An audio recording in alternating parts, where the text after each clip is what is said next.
limpah dan kurnianya lagi inayahnya, kita masih diberikan kekuatan untuk sama-sama kita berada di Masjid At-Thayyibi Taman Bidara Selayang ini untuk kita menyambung pengajian kitab Al-Muyassaru fi Ta'limil Lughatil Arabiyyati Lin-Nadiqina Bil Lughatil Malayuwiyah, Al-Juz'ul Awal Lil Mubtadi'in. Mudahnya mempelajari bahasa Arab bagi penutur bahasa Melayu. Juzuk yang pertama bagi para pemula, insyaAllah. Jadi kita dah sampai muka surat 42, betul tak? Kita dah masuk dalam topik Al-Harf, iaitu boleh katakan mungkin kata hubung, kata segi atau kata fungsi, yang menunjukkan kalau tak ada perkataan itu boleh jadi salah faham. Cuma setengah kalau percakapan tak ada kata senti ataupun kata hubung ataupun kata fungsi ini, dia boleh difahami. Kamu nak pergi ke mana? Saya nak pergi pasar. Difahami dah, nak pergi pasar. Tapi kalau kita tulis elok-eloknya, penulisan mesti ada saya hendak pergi ke pasar. Ke tu adalah haraf lah. Ke tu adalah kata fungsi ataupun kata sendi ataupun kata hubung. Bukan dua makna itu. Okay. So kita dah bincang tentang perkataan dalam bahasa Arab. Dalam bahasa Arab, kalau kita baca Al-Quran, kita baca hadis Nabi SAW, kalau kita baca kitab-kitab Arab, insyaAllah akan baca nanti. Kalau kita baca apa-apa, tiga jenis perkataan yang ada dalam bahasa Arab. Yang pertama adalah isim, kata nama. Yang kedua adalah fi'il, kata kerja. Dan yang ketiga adalah harf. Itu kata, tak mungkin kata sedi ataupun kata fungsi ataupun kata hubung lah. Okay. Apa ni jamu kan? Mana tu jamu? Dia kena minum masa panas. Kita minum lah. 7 ramuan je.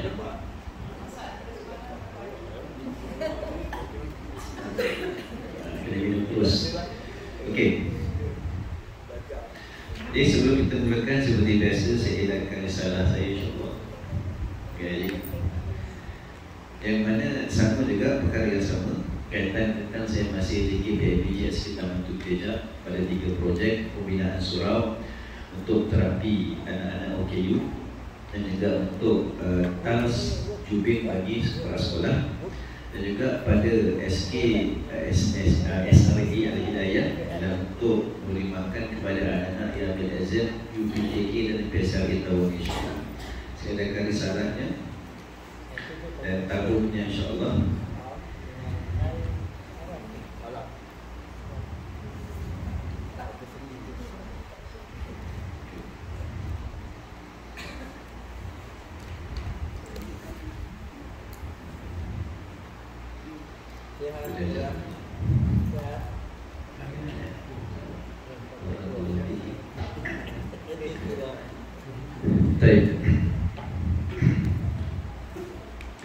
Kita sekarang ni dalam surat 42. Kita dah buat latihan ke? Belum. Kita baru masuk mengenali apa itu haraf. Baik, kita dah masuk tamrinat. Belum kan?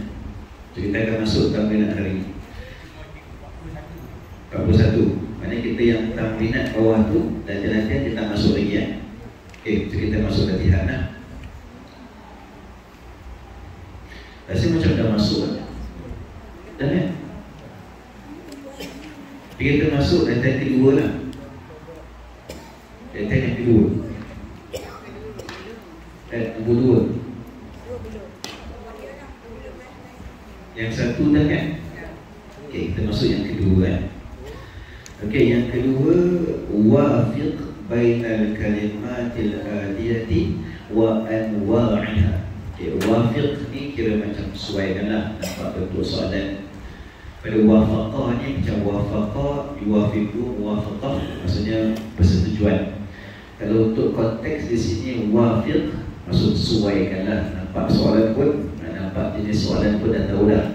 Tak tak faham makna pun tahu jenis soalan tu macam mana.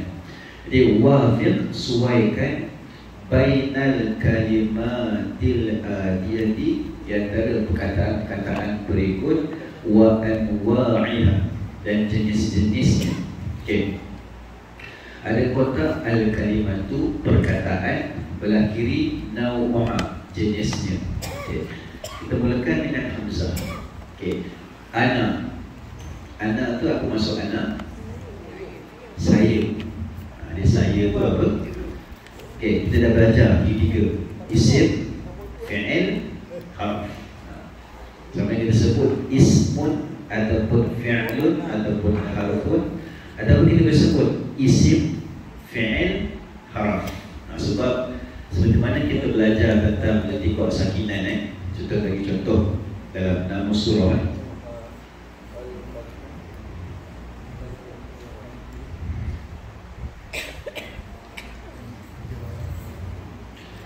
Contoh dalam nama surah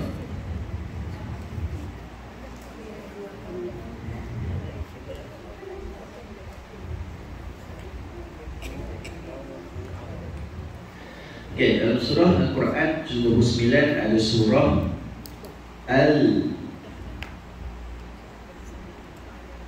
Jadi dia macam mana Al-Quran?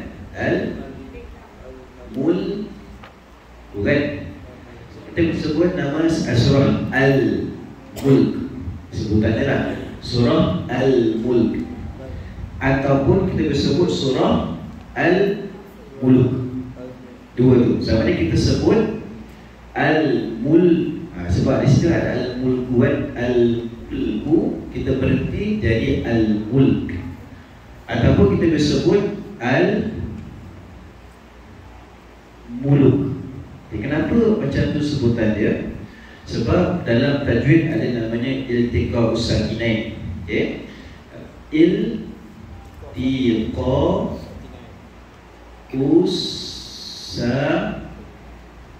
sakinain. Dalam bahasa Arab lah, tajwid iltiqa' sakinain. Okey. Apa maksudnya? Pertemuan antara dua tanda mati. Pertemuan antara dua tanda sukun. Jadi nampak di sini Al-Mulku, lam bertanda mati, dan kalau kita berhenti kamu dengan bertanda mati juga. So nak sebut macam mana? Sebab ada dua tanda mati di sini. Sebab tu datangnya pertemuan dua tanda mati. Kaedah pertama baca kekalkan lam di tanda mati, tekankan dia tanda sukun dan bunyikan kaf sedikit. Al-Mulk, surah Al-Mulk. Dia baca kita sebutlah. Ataupun kaedah kedua, lam ni kita hidupkan. Kita hidupkan lam ini dengan sebutan baris apa? Kenapa kita baca baris depan? Sebab huruf sebelumnya iaitu mim baris depan, dhammah. So, dan kaf ni kekal mati. So, kita bacalah Al-Mulk. Itu sebutannya. Cuma dihidupkan di sini. Kita hidupkan di sini. Dia bukan hidup baris yang jelas, dihidup sedikit saja. Al-Mulk. Sebutan macam itu. Sama juga sebutan tadi untuk tiga perkataan ni. Sama ni kita sebut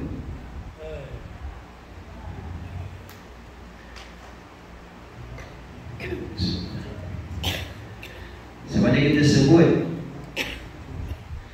ismun, ismun, ataupun kita sebut isim, isim. Dua ni boleh. Ataupun kita sebut yang kedua fi'lun, ataupun kita sebut fi'il, dan harfun, sebut harfun, ataupun kita sebut harf. Itu sebutannya lah. Jadi dia kalau macam ada persoalan ini sebutannya ismun ke isim, dua-dua boleh. Kalau letak alif lam pun boleh juga. Letak alif lam, dia jadilah al-ism ismu, kita dah bincang kan, kalau ada alif lam tak ada tanwin. Fi'lun, al-fi'lu, harfun, al-harfu,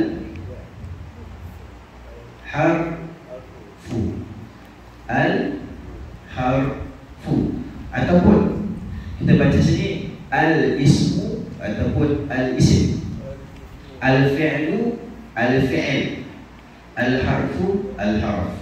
Itu contohnya sebutan kita pada perkataan itu. Okay. So kita nak sebut sama ada nak sebut isim ke, ismun ke, fi'lun ke, fi'il ke, harfun ke, harf, tak ada masalah. Tak ada masalah. Jadi